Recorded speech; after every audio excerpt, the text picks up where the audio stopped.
To wrap up Week 13, it's your fantasy playoffs. The playoff pictures are coming into shape, and our show is presented by Intuit QuickBooks today. Tuesday, another game tonight, guys. Cowboys, Ravens, so much football, so much to get to. My name's Kay Adams. Kyle Brandt wearing his Angry Runs shirt. We've got that in store. Burleson, Schrager, Adams, all here. Let's start with the highlights from Bills-Niners. Let's do it. We are going to get to the Steelers. Do not touch that dial. But first, if you missed this game last night, Bills-Niners was played in Arizona. It is now the Niners' new home stadium.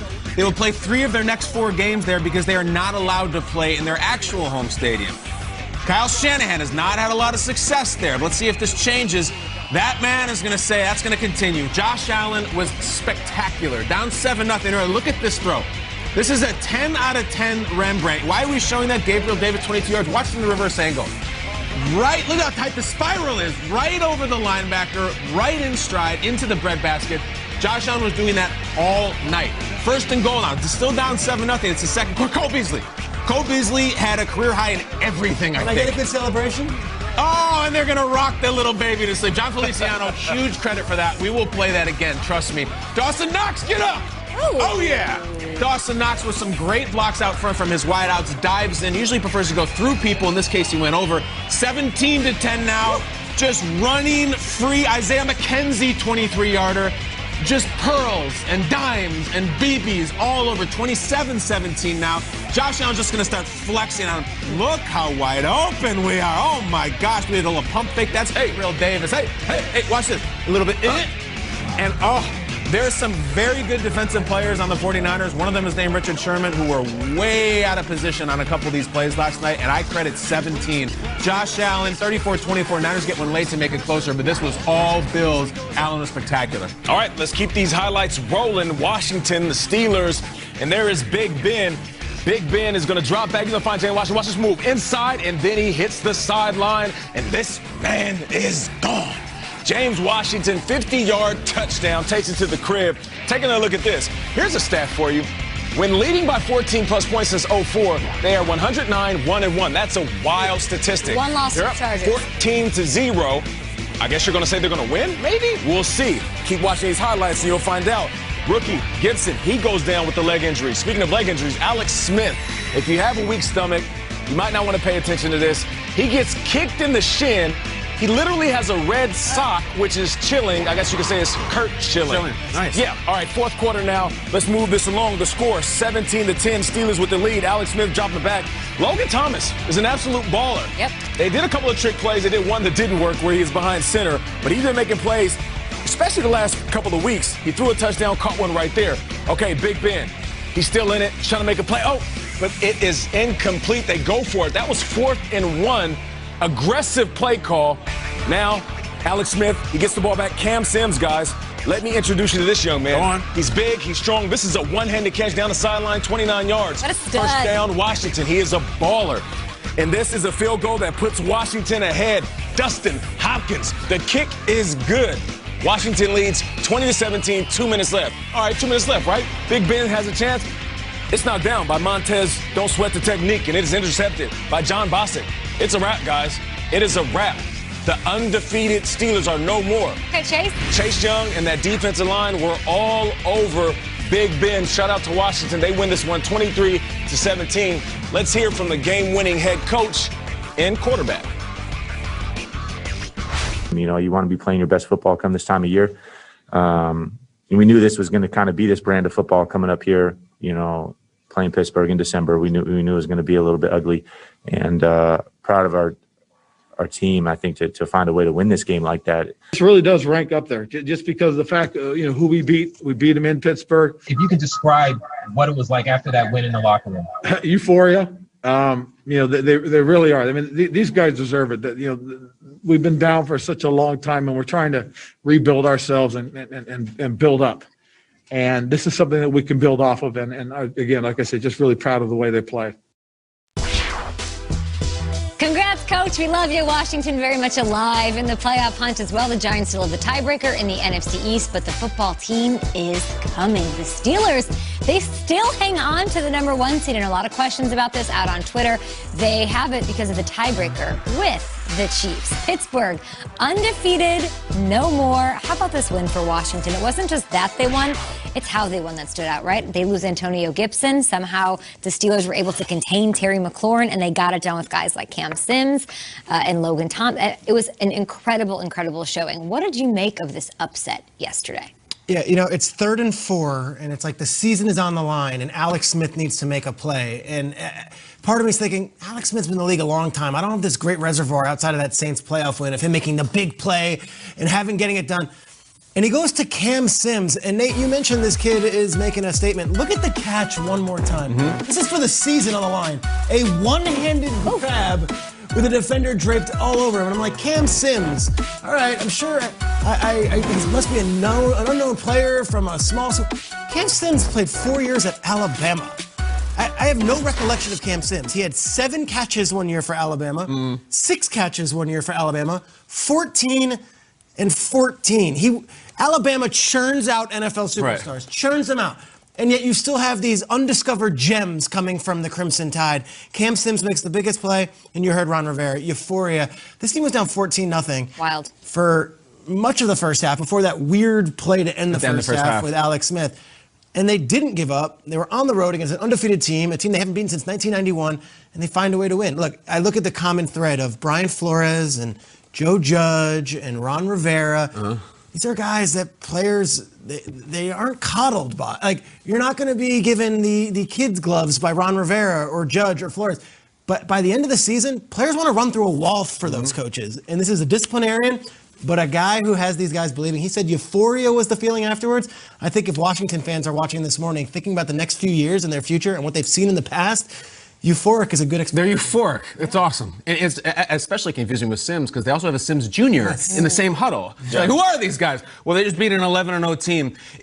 You can see the culture change. You can smell it coming off. You can smell it with the Giants, and last night you can smell it with Washington. Here's what I think sums up everything.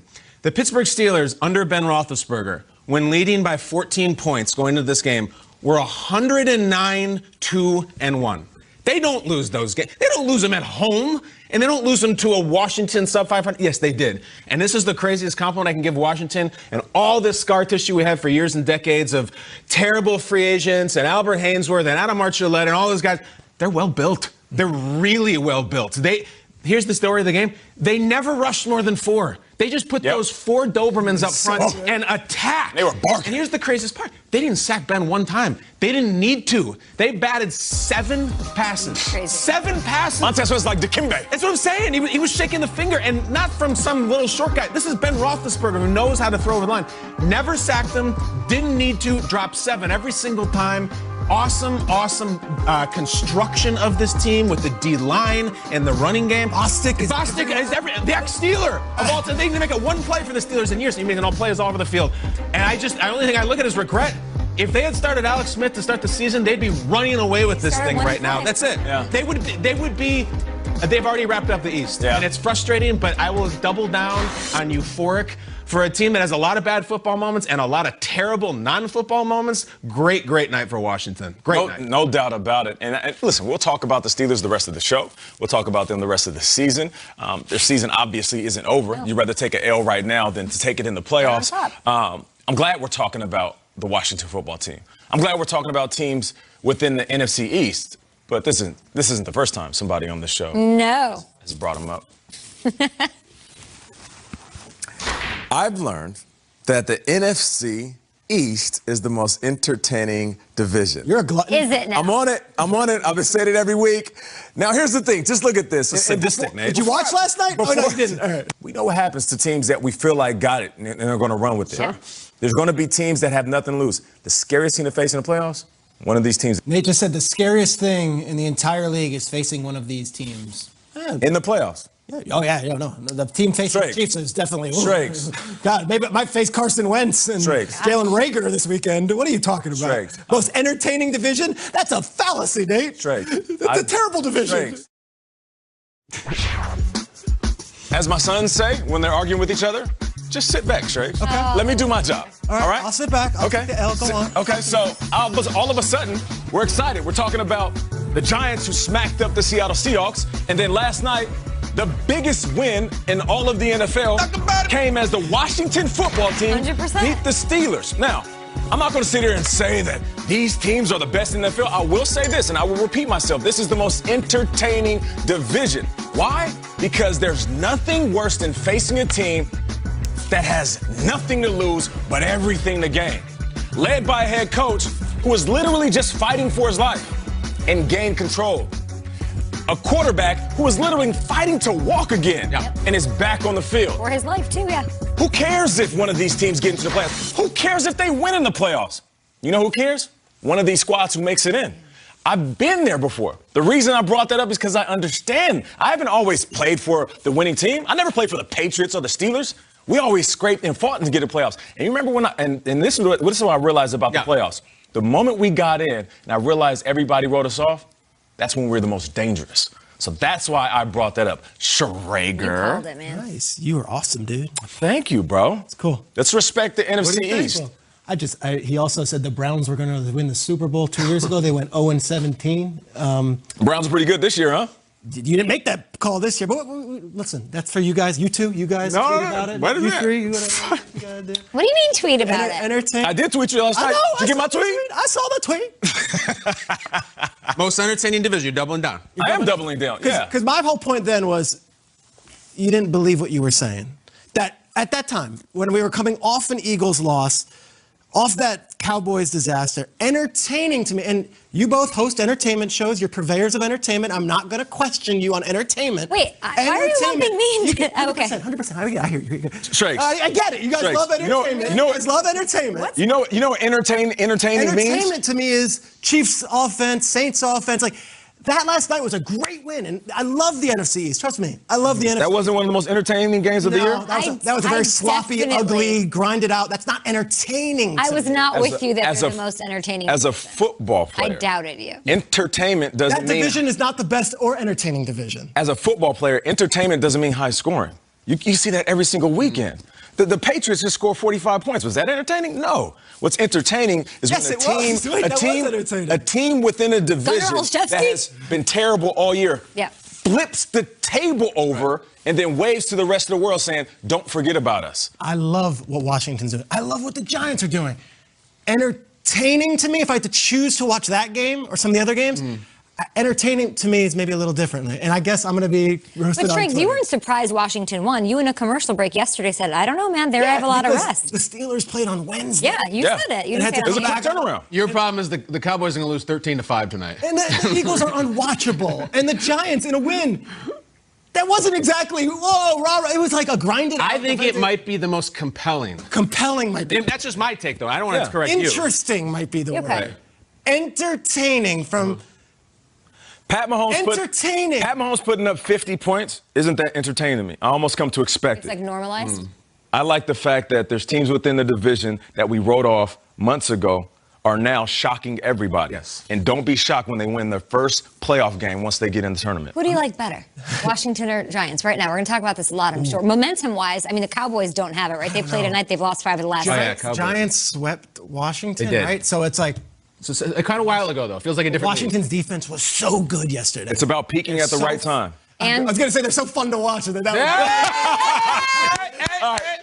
There we go. That's all I needed. Let's wrap the show. Goodbye. I'll see you guys later, all right? Have a good one. Kyle, you're going to go Washington, too, right? Better quarterback. Yes. I think Washington's still going to win it. I think they're going to win the division. I'm sorry.